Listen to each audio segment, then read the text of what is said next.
Capítulo 1, versos 7 e 8.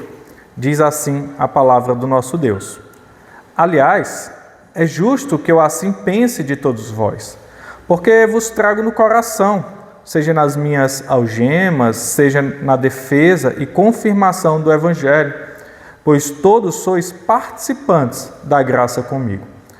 Pois minha testemunha é Deus, da saudade que tenho de todos vós, na terna misericórdia de Cristo Jesus. Até aqui a palavra do nosso Deus. Vamos curvar nossas cabeças e orar mais uma vez. Santo e maravilhoso Pai, a Tua palavra, Senhor Deus, é o poder transformador das nossas vidas. Sabemos, Senhor Deus, que o Espírito Santo pode conduzi-la ao nosso coração e nos transformar e nos santificar, Senhor Deus. Faz isso, Pai, que a palavra pregada hoje, Senhor Deus, seja conduzida ao coração do povo e lá, Senhor, ela ache morada e traga transformação, demonstrando, Senhor, Teu amor e Tua misericórdia para conosco. É o que te pedimos, Pai, em nome de Cristo Jesus. Amém. Não sei se hoje ainda é muito comum, até um tempo eu utilizava, eu creio que os mais velhos, hoje os mais novos nem utilizam, nem compram mais, né? Carteiras. E hoje é tudo no celular, você passa o cartão, tem tudo ali, dificilmente você mexe em dinheiro físico. E como comum ter nas carteiras, tanto as femininas como masculinas, as mulheres carregavam nas bolsas, ter aquelas fotos 3x4 da família, de alguém querido, do seu cônjuge, dos seus filhos, uma foto maior, sempre guardada ali.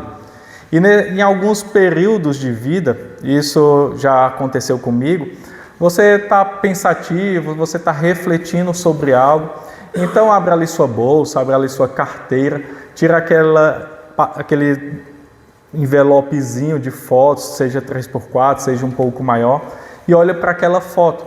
E aí então aquela foto da sua família, do seu cônjuge, dos seus filhos, ela tende a lhe confortar. Alguns até em colares, aqueles colares que abrem em forma de coração e tem lá a foto de alguém querido. E este momento, essa carta de Paulo, o que Paulo vai descrever nesses 2 versos é mais ou menos isso. Dada a situação que Paulo estava passando, quando ele lembrava da igreja de Filipos, ele sentia um renovo, ele sentia ali a saudade, um amor que acendia seu coração. É o mesmo sentimento quando nós olhávamos para uma foto em nossa carteira em momentos de dificuldade.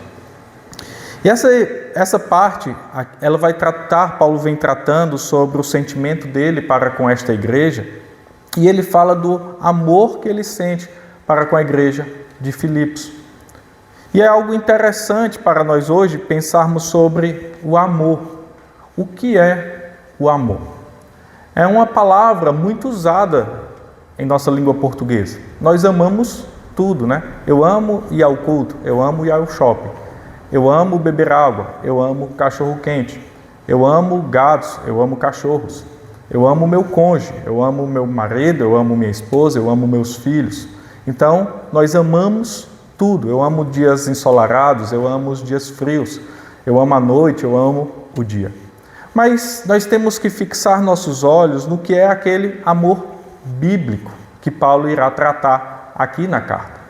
E observando por outros textos o que é este amor bíblico, nós entenderemos nesses 2 versos as marcas do amor cristão. E observaremos 2 marcas deste amor cristão. Mas primeiro nós temos que entender o que seria o amor segundo as Escrituras. O que seria o amor segundo Paulo, segundo Jesus Cristo? E aí, para isso, alguns textos vão nos ajudar, como Efésios 5, 2. Vamos abrir a carta de Paulo aos Efésios, 5, verso de número 2, que diz assim: E andai em amor, como também Cristo nos amou e se entregou a si mesmo por nós, como oferta e sacrifício a Deus em aroma suave. Veja que interessante, andar em amor é um mandamento das Escrituras para nós. Os cristãos, os crentes devem andar em amor. E o que é este amor? O mesmo que Cristo andou. Quer dizer que nós devemos andar de uma forma que Cristo também andou, amando como Cristo amou, e como o apóstolo fala. E como é este amor de Cristo? É o amor que se entregou a si mesmo por outros. O amor que se entregou por outros como oferta e sacrifício a Deus em aroma suave. Então começa a se construir aqui o entendimento do que é verdadeiramente amor. Quando eu digo eu amo meus filhos, eu amo meu cônjuge, eu amo a casa de Deus, eu amo a igreja, o que nós estamos querendo falar com isso? Está sendo construído isso que nós observamos na Escritura. Outro texto que nos ajuda é lá em Romanos, capítulo 8, carta de Paulo aos Romanos, capítulo 8, versos 35 e 36, que diz assim: quem nos separará do amor de Cristo? Será tribulação, ou angústia, ou perseguição, ou fome, ou nudez, ou perigo, ou espada?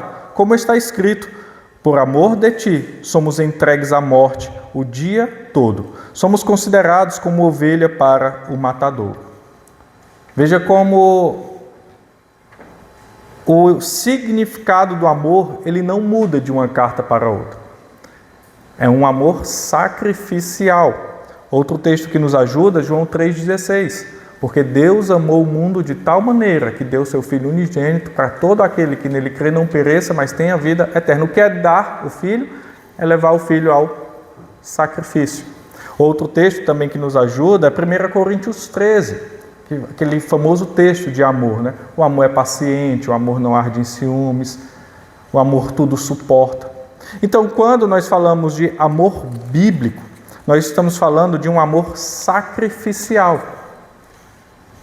Nós somos chamados a amar de uma forma sacrificial o próximo. Amai uns aos outros. Não é aquela pessoa, não é somente meu cônjuge, não é somente meus filhos, mas é meus irmãos em Cristo.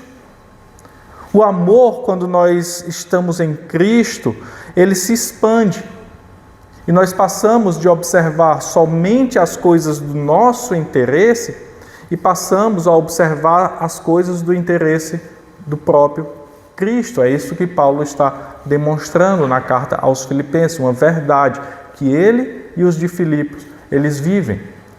Ele parou de observar sua própria vida e passou a viver para o outro, sacrificialmente. Nem que para isso ele tenha que ser preso, como nesta carta, Paulo estava preso. Nem que para isso ele precise morrer, como acontecerá, Paulo morrerá.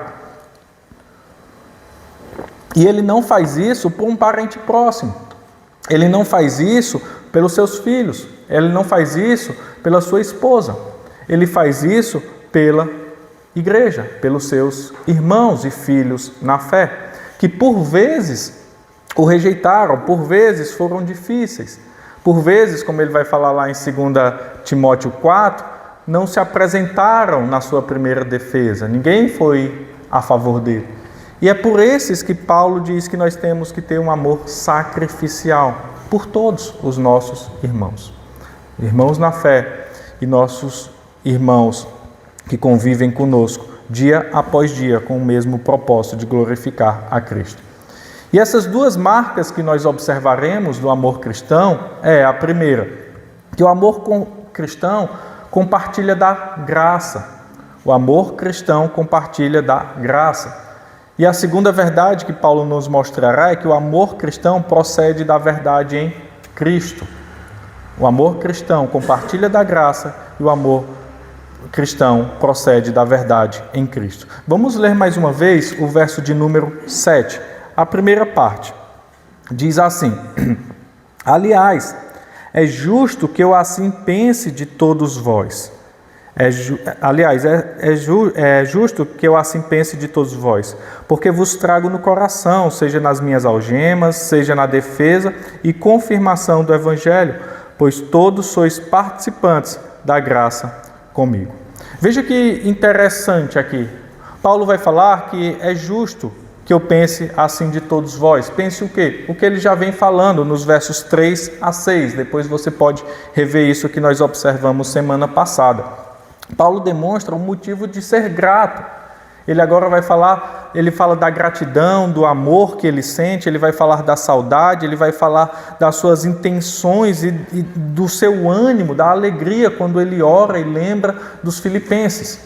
E ele vai dizer, aliás, é justo que eu pense isso, é justo que eu me anime, é justo que eu me alegre quando eu recordo de vocês, é justo que eu ore ao Senhor, é justo que todas as vezes eu interceda por vocês perante o nosso Deus. Isso é justo, é algo que eu sinto como justiça, é algo que eu sinto como proveito. Lembrando que aquela igreja não foi plantada com facilidade. Lá em Atos 16 você pode ver, Paulo a princípio sofreu perseguição e depois então a igreja se desenvolveu. E ele diz que desde o primeiro dia até agora eles têm cooperado com o Evangelho, no verso de número 5, pela vossa cooperação no Evangelho desde o primeiro dia até agora.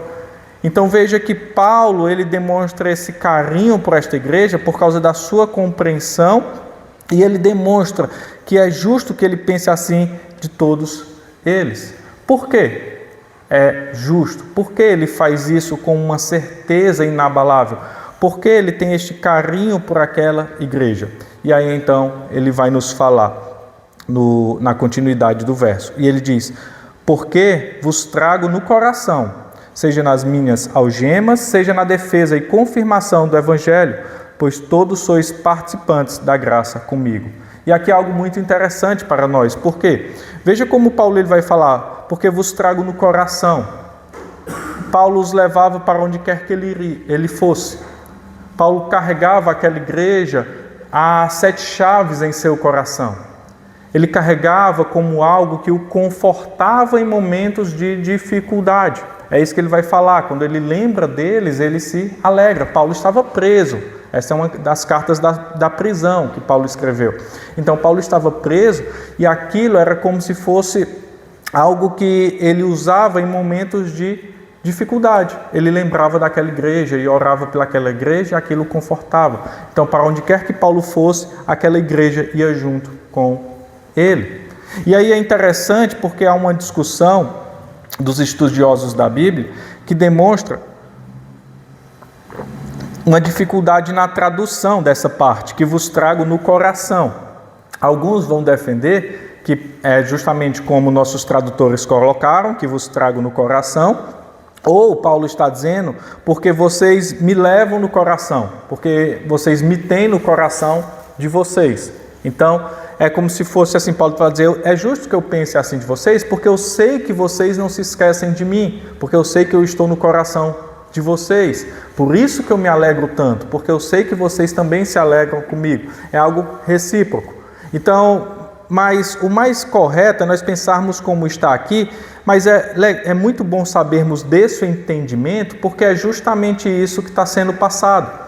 A igreja de Filipos, ela tinha um amor para com Paulo e Paulo tinha um amor para com essa igreja. Nós não observamos a forma de tratamento de Paulo, depois você pode ler a carta toda e outras cartas, você vai ver que Paulo ele não trata com tanto amor assim outra igreja.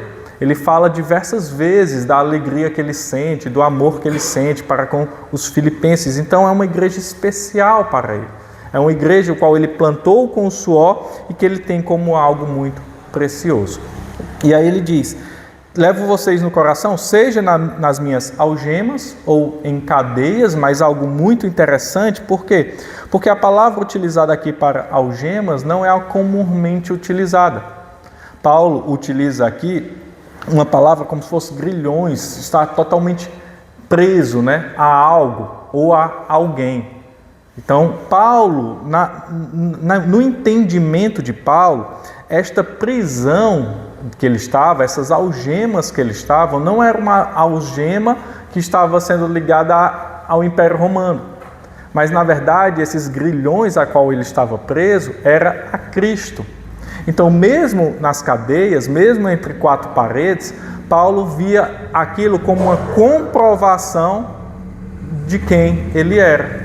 Um apóstolo chamado por Cristo para sofrer como seu Senhor. E isso é muito interessante, porque, dada a situação, muitos de nós ficaremos desolados.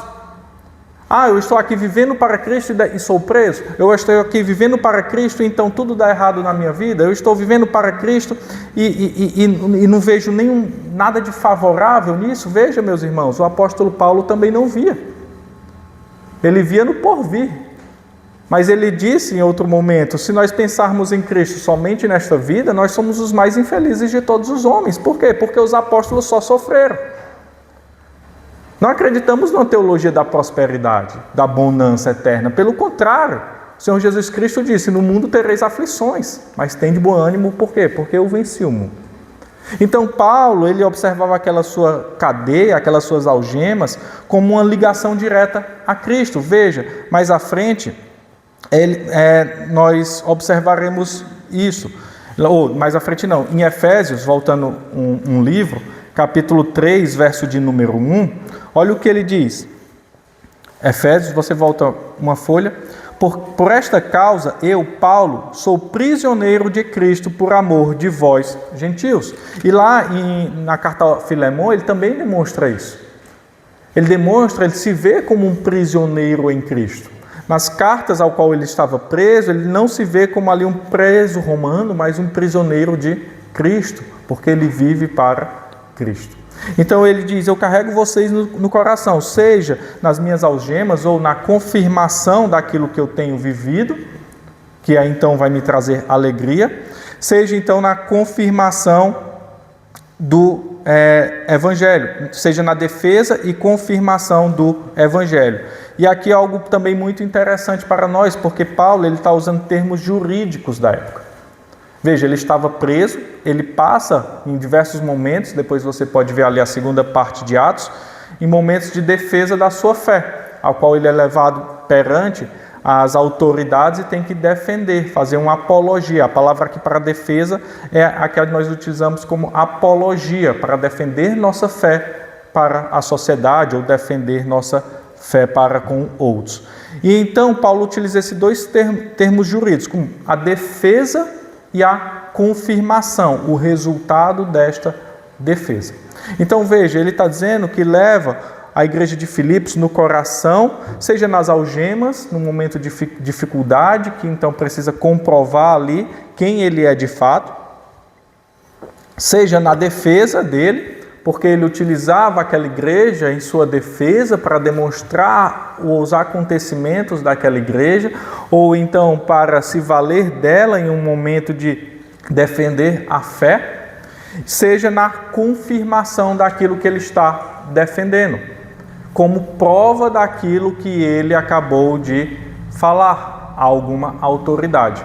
Então, quando nós estamos nos defendendo de algo, normalmente se requer provas. E para Paulo, a igreja de Filipos era uma prova da verdade que ele defendia. Então, seja na minha defesa, seja na comprovação desta defesa, vocês estão comigo. Porque ele utilizava isso e a igreja era uma confirmação da verdade que Paulo falava. Isso é algo interessante porque constantemente nós vamos precisar nos defender neste mundo. Isso é dito por Paulo, isso é dito lá na primeira carta de Pedro, capítulo 3, verso de número 15, que nós devemos estar preparados para defender a nossa fé.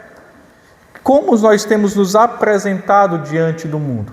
Porque veja, se por vezes nós vivemos uma vida em que nunca precisamos defender nada, nunca entramos em atrito por causa da fé que vivemos, algo pode sinalizar como errado. Porque veja, o mundo não aceita nossa vida cristã. Porque a vida cristã, ela não é cômoda. Constantemente nós somos confrontados pela Escritura da nossa forma de pensar, agir e viver. Então, se somos confrontados e passamos a viver de uma forma semelhante a Cristo, o mundo se incomoda. Por isso que os apóstolos foram perseguidos. Porque a forma de viver e aquilo que eles pregavam incomodavam o mundo. Por isso que nossos pais na fé foram perseguidos. Por isso que para que nós termos uma igreja aqui em Itaporanga, muitos foram apedrejados, muitos foram expulsos de cidades. Estudando a história da igreja, esses tempos, lá no Ceará, que eu sou de lá, é interessante porque constantemente nas atas antigas das igrejas é demonstrado a perseguição. Igrejas que, locais de reunião, casas que não, naquele tempo, no começo ainda não podiam ter uma igreja construída que não fosse romana, mas então aqueles locais de reunião, normalmente na casa de alguém, onde um evangelista, um pastor iria naquela pequena cidade, era apedrejada, as pessoas tentavam incendiar aquela casa, como aconteceu na primeira igreja de Aparecida. A primeira igreja de Aparecida, o primeiro trabalho presbiteriano lá, foi incendiado. E agora estamos com um novo trabalho, com um rapaz muito bom, Luiz, que está recomeçando o trabalho lá depois de anos e anos e anos. E é interessante isso porque, veja, a perseguição. Isso é algo do cristão. E a Escritura vai demonstrar que nós precisamos estar armados. Como? Com armas de verdade? Não, com a palavra. Como eu defendo minha fé? Quando alguém questionar por que eu vivo assim? Por que eu me dedico a isso? É isto que Paulo, por vezes, teve que fazer. E onde ele achava essa sua defesa? Em irmãos que viviam como ele. E qual era a comprovação, tanto para ele como para os outros? Aquela igreja que vivia segundo o Evangelho. Isso é interessante, por quê? Porque Paulo utiliza essas duas palavras juntas de uma forma intencional, de uma forma jurídica intencional. Pois quando somos levados a defender nossa fé e responder às objeções à palavra anunciada por nós, deve ser confirmada por uma vida transformada. Veja que quando nós formos defender nossa fé ou anunciar a palavra a algum conhecido, a alguém que o Espírito Santo nos leva a falar das suas verdades, aquela pessoa ela vai observar o que nós estamos falando e vai observar se condiz com nossa vida. Por isso que é muito mais fácil anunciar o Evangelho em lugares longes, porque aquela pessoa não me conhece. Não que seja errado, mas é mais fácil realmente. Por quê? Porque nos nossos há muito confronto. Ah, mas eu te conheço. Ah, mas ano passado você estava fazendo isso, agora quer ser santo? Ah, mas eu conheço seu passado, eu conheço quem você é. Olha, está querendo ser o santinho. Ah, vocês querem ser santos demais? Não, pelo contrário. Nós somos muito pecadores dependentes de um Deus santo. Então nós temos que ter uma boa base bíblica e também viver de acordo com esta base que defendemos, com a fé que defendemos. É isso que Paulo está demonstrando aqui. Por quê? Porque somos participantes da mesma graça. E aí ele diz, pois todos sois participantes da mesma graça comigo. Veja que é algo também interessante, porque Paulo vê os crentes de Filipos como participantes conjuntos de suas dificuldades. Veja que ele não vai tratar eles somente como nos momentos de bonança. Ah, está tudo legal, vocês estão comigo. Mas está tudo ruim, vixe, cadê os irmãos? Não, ele não faz isso. Paulo está demonstrando que eles vivem em conjunto, eles vivem em unidade em todos os momentos. Como o que o Paulo estava vivendo agora. Se observarmos mais à frente, no capítulo 29, veja o que ele vai falar sobre essa questão da graça. Primeiro, o que seria essa graça que Paulo traz? Nós falamos muito de graça, graça imerecida. Graça é um favor imerecido. É um favor de Deus para conosco.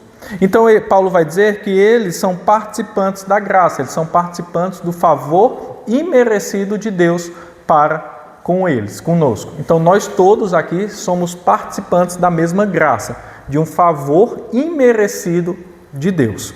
E aí, então, Paulo, lá no verso 29 do capítulo 1, mais à frente, diz assim, porque vos foi concedida, veja, vos foi concedido o favor imerecido, a graça. Deus fez favor para vocês. Quando alguém faz um favor para você, é algo bom, né? Pois Deus te deu o privilégio, fez o favor que você não merecia, de padecerdes por Cristo e não somente crer nele. Deus te deu o privilégio, Deus fez favor para você, porque você não merece, de sofrer por Cristo. e não somente de crer. Veja como Paulo entende o amor. Amor é um sacrifício. O que Cristo fez para demonstrar seu amor? Se sacrificou em nosso lugar. Ele merecia? Não, mas ele morreu por nós quando nós ainda éramos seus ofensores, pecadores. Deus nos amou quando nós ainda éramos pecadores. E aí então Paulo vai entender este amor e falar: o amor é um sacrifício. O amor é uma escolha. Amor não é sentimento que eu crio. Eu estou amando. Meu coração arde, eu estou amando. Não. Pergunte para alguém casado há muitos anos se não há momentos que ela não tem que decidir amar, mesmo quando ela quer quebrar tudo. Pergunte por vezes, para a mãe para com os filhos em momentos de dificuldade, num puerpério, momento pós-parto, hormônios, se ela não tem que escolher amar. O amor é uma escolha. O amor é eu falar não para mim, e sim para o outro. É eu deixar minha ganância de lado. É eu deixar de olhar para um espelho e olhar para meus irmãos. Mesmo que eu tenha que perder, para o outro ganhar. Veja como o cristianismo não é uma religião fácil. Veja como levar o nome do nosso Senhor Jesus Cristo não é algo fácil. Porque foi justamente isso que ele fez. Ele deixou os céus, deixou toda a sua glória, se fez pobre para morrer por pecadores. Isso é algo interessante, meus irmãos. E é isso que nós somos chamados a fazer constantemente. É este amor sacrificial que Paulo é demonstrado. Essa é a marca de um amor cristão, que participa da mesma graça. E graça não é somente os momentos de bonança, é também sofrermos juntos um com outros, chorarmos juntos um com outros. E digo mais, é mais nos momentos de tristeza.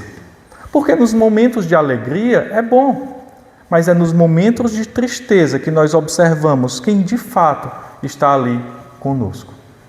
Quem de fato está ali conosco. Então veja que Paulo ele vai ver a igreja de Filipos como participantes conjuntos das suas dificuldades. Eles não estavam presos, mas eles participavam. Por quê? Porque Paulo sabia que lá onde eles estavam, recebendo aquela carta, eles sentiriam a dor de Paulo na prisão. E dos seus triunfos, compartilhando com ele a graça e o privilégio de servir a Cristo, seja na bonança, seja na escassez. Os que participam da carga também irão participar da recompensa. Essa é uma verdade cristã. Aqueles que participam e carregam a carga do cristianismo participarão da recompensa. A comunhão mais profunda que podemos ter um com os outros é carregarmos juntos os mesmos fardos, servindo ao mesmo Senhor. Nós não demonstramos que somos uma igreja abençoada ou uma igreja feliz, meus irmãos, quando nós participamos de um grande almoço e festejamos e rimos. Nós observamos que somos uma igreja que participa da graça, que entendeu o cristianismo, quando nós amamos sacrificialmente uns aos outros. Quando em momento de dificuldade, em momento de desilusão, a igreja se une. A igreja ora um pelo outro, visita um ao outro, acolhe um ao outro, releva aquilo que não te agrada. Esta é a verdade. Por quê? Porque nós fazemos parte de um só corpo. É isso que nós devemos entender. Veja o que este amor, como Jesus ele vai tratar deste amor sacrificial. Veja como Jesus ele vai falar dessa intenção da igreja de levar a carga e então participar dos despojos final, da herança final. Lucas 9, 23, pode colocar aqui na projeção, Lucas 9, 23 diz assim: dizei a todos, Jesus falando, dizei a todos, se alguém, então os discípulos, os apóstolos, eles vão dizer a todos que aceitassem o Evangelho. Então todos nós devemos saber. Se alguém quer vir após mim, a si mesmo se negue, dia a dia, tome a sua cruz e siga-me.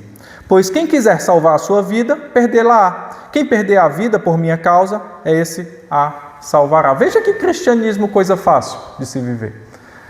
Veja como é a religião muito tranquila. Pessoal, digam a eles Quem quiser me seguir, quem quiser seguir a Cristo, tome a sua cruz. Se negue dia após dia. Morra para si mesmo. Pois quem morrer para si mesmo é esse que viverá. Isso é amor. Esse é o amor cristão. Este é o amor gracioso. Esta é uma demonstração do verdadeiro amor. Ser participantes da mesma graça. Na bonança, carregando as cargas uns dos outros, na escassez, assim como Cristo fez conosco. Não foi Ele que carregou nossa cruz? Aquela cruz e aquela morte não era destinado a nós? Glória a Deus, Cristo carregou. E se Ele te pedisse hoje para que você carregasse a cruz e morresse no lugar deste irmão que está à sua frente, ao seu lado ou atrás de você, você faria isso? Você morreria no lugar de alguém que está aqui? Você carregaria o fardo de alguém que está aqui? Por vezes não somos chamados a carregar o mesmo fardo, mas estarmos juntos constantemente, orando, intercedendo, um ombro amigo, carregando, ajudando. Melhor que sejam dois, porque quando um cair, o outro levanta. Esta é a verdade cristã. Essa é a união cristã. Nós morreríamos pelos nossos irmãos? Porque foi isso que muitos fizeram. Foi isso que o apóstolo Pedro fez, sendo crucificado de cabeça para baixo, como diz a tradição. Foi isso que o apóstolo Paulo fez, perdendo sua cabeça e se despedindo lá em 2 Timóteo capítulo 4. Foi isso que todos os apóstolos fizeram, foi isso que a igreja primitiva fez quando eram jogados aos leões. Aqueles que já observaram os coliseus romanos, ali era um show de horrores, onde cristãos eram jogados e massacrados, eram incendiados. Em Roma, de Nero, os cristãos serviam para iluminação pública. Em dias escuros, eles acendiam tochas com os cristãos, para que eles iluminassem a noite. Crianças, mulheres, homens, famílias inteiras. A cidade está muito escura, não tem poste, não tem iluminação. Como nós fazemos? Pega um cristão, taca fogo. Por que eles fizeram isso? E por que nós não fazemos hoje? Por que nós não fazemos hoje? Porque diante de qualquer indiferença, eu não olho mais, eu não dou mais bom dia, eu não dou mais boa noite, eu não aperto mais a mão, porque não fez como eu queria. De fato, meus irmãos, Paulo nos constrange, Cristo nos constrange e nos chama a esse amor sacrificial. A outra verdade é que o amor cristão procede da verdade em Cristo. Veja como isso é algo importante para o nosso entendimento, diz o verso de número 8. A minha testemunha é Deus, da saudade que tenho de todos vós, na terna misericórdia de Cristo Jesus. Por que isso é uma grande verdade? Sabermos que o amor cristão procede de Cristo. Porque o amor não é como nós queremos.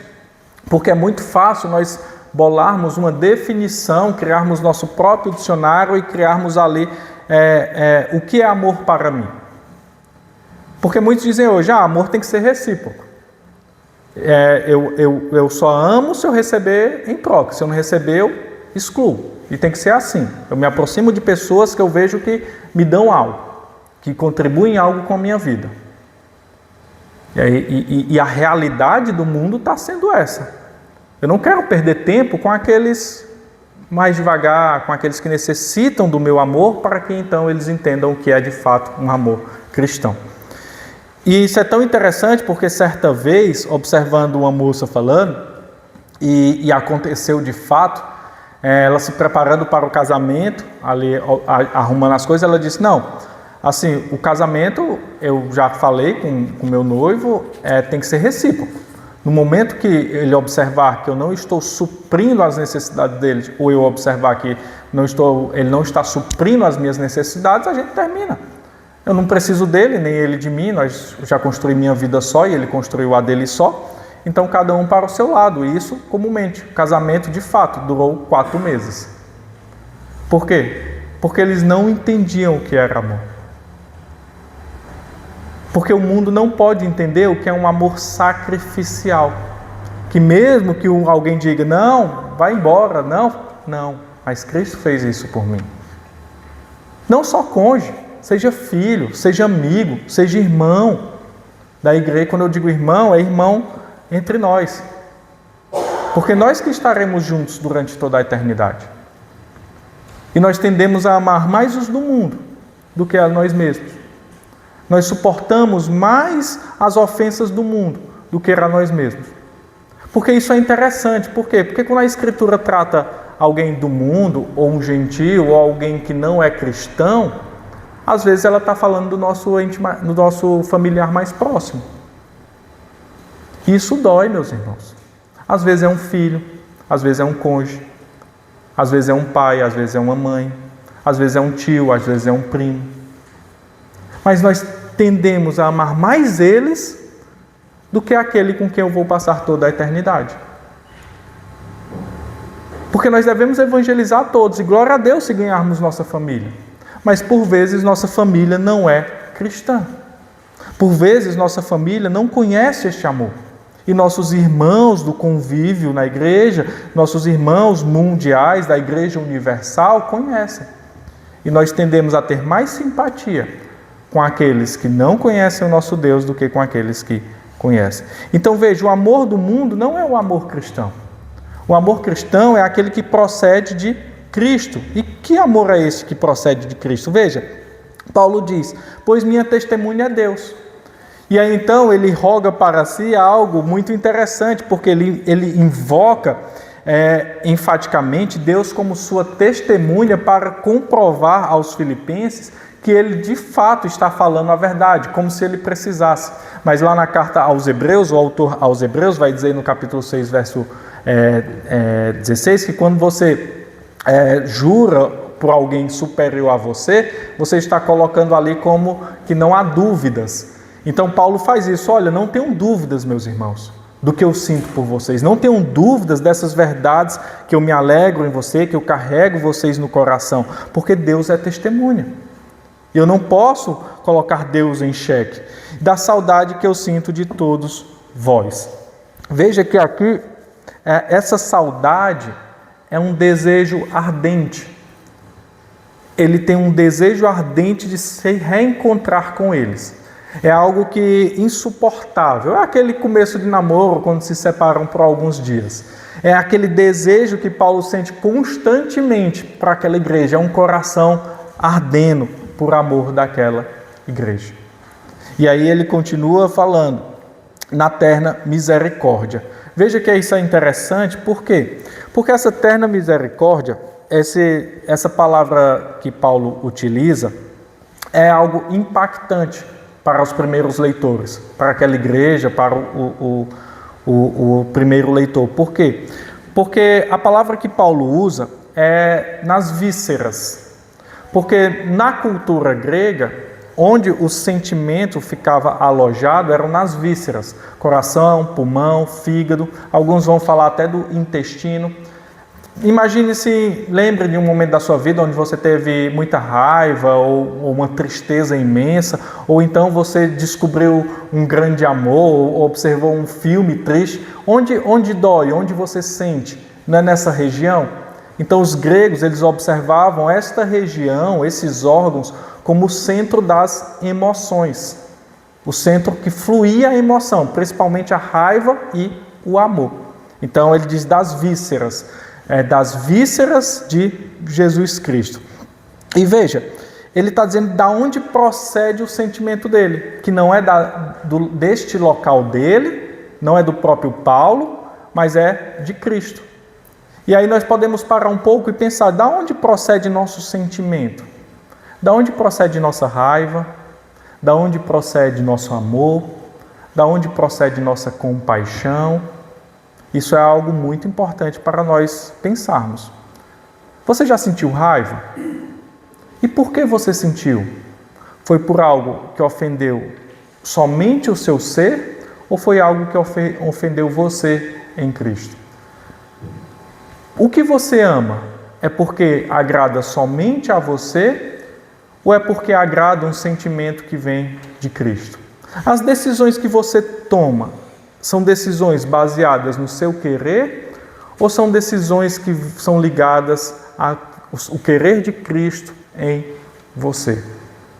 Isso é algo para nós pensarmos. E da onde procede o sentimento de Paulo? O sentimento de Paulo, ele procede de Cristo, Jesus, do seu Senhor. O sentimento de Paulo é algo que vem da fonte de pureza. O sentimento de Paulo se origina na verdadeira fonte do verdadeiro amor. Então Paulo não ama segundo os seus interesses. Paulo não anda segundo o seu querer. Paulo não ama ou não age segundo o que ele quer da sua vida. Mas Paulo age segundo o querer de Cristo para ele. Paulo declara que ama assim como Cristo os ama. E que seu amor é Cristo amando por meio dele. Cristo ama através de Paulo aquela igreja. Johann Beigel, um inglês, ele disse certa vez assim: em Paulo não é Paulo que vive, mas Jesus Cristo. Portanto, Paulo não é movido pela afeição de Paulo, mas pela afeição de Jesus Cristo. Em Paulo, na teologia paulina, não é Paulo que vive, é Cristo que vive no lugar de Paulo. Não sou mais eu que vivo, mas Cristo que vive em mim. Então, as afeições de Paulo não são afeições de Paulo, mas são afeições de Cristo, são afeições do próprio Cristo. Nós podemos falar isso? O meu amor, o que eu amo, não é o Fabiano que ama. O que eu amo é o que Cristo ama.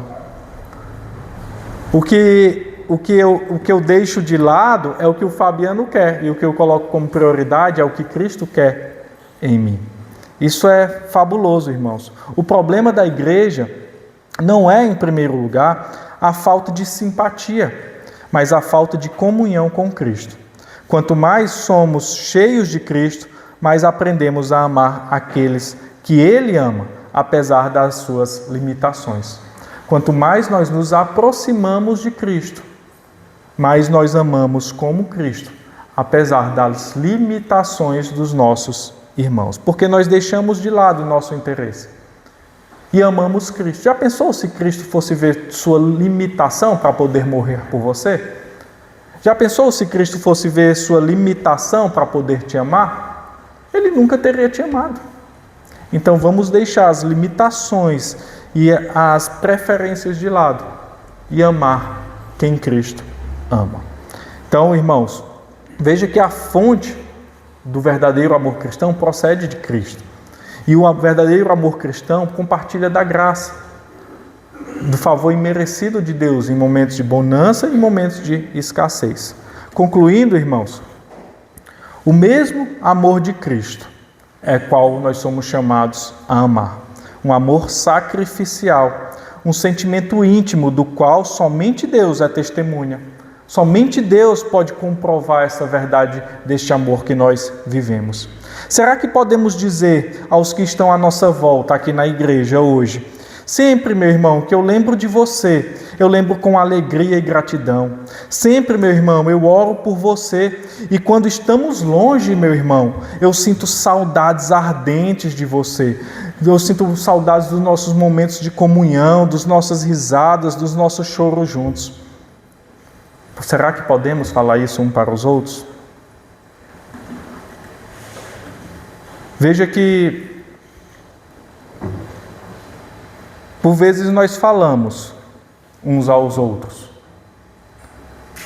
mas nós tendemos a falar mais, meus irmãos, aqueles que são mais próximos, e não aqueles que de fato necessitam do nosso amor. Veja que o Senhor fala alto. Meu irmão, ele tem diferença... nossos irmãos, tem um que você vai dizer, ele fala alto. Outro vai dizer, e aquele canta desafinado. Outro, os filhos dele não param no culto, eles ficam gritando, chorando, meu Deus, está me atrapalhando. Será que eles acham que estão em casa? Olha como eles se comportam. Quando as diferenças e os defeitos dos outros são aquilo que falam mais altos, meus irmãos, em nossa mente, é porque perdemos de vista a maravilhosa verdade de sermos todos participantes da mesma graça e desfrutarmos do amor de Cristo. Se as diferenças estão falando mais alto, nós perdemos de vista o amor de Cristo e recebemos a graça para poder amar uns aos outros, para poder amar o nosso próximo como nós amamos a nós mesmos. E é somente o Espírito que habita em nós que pode tirar os nossos olhos de nós mesmos e colocarmos nossos olhos nos outros. Os olhos que o Senhor olha devem ser os olhos ao qual nós olhamos os nossos irmãos.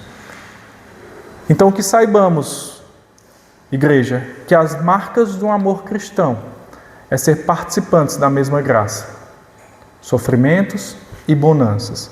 Que o verdadeiro amor cristão, a marca de um verdadeiro amor cristão, é aquele amor que procede da fonte, que é Cristo.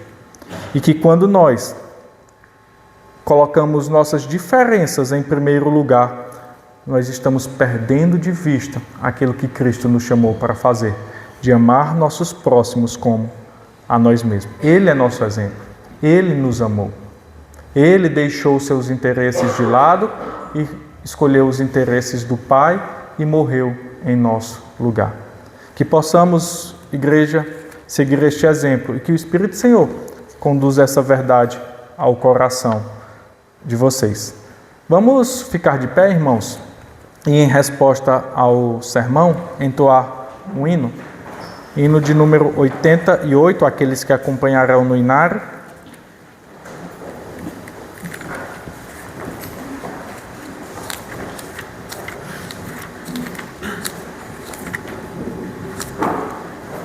Amor perene.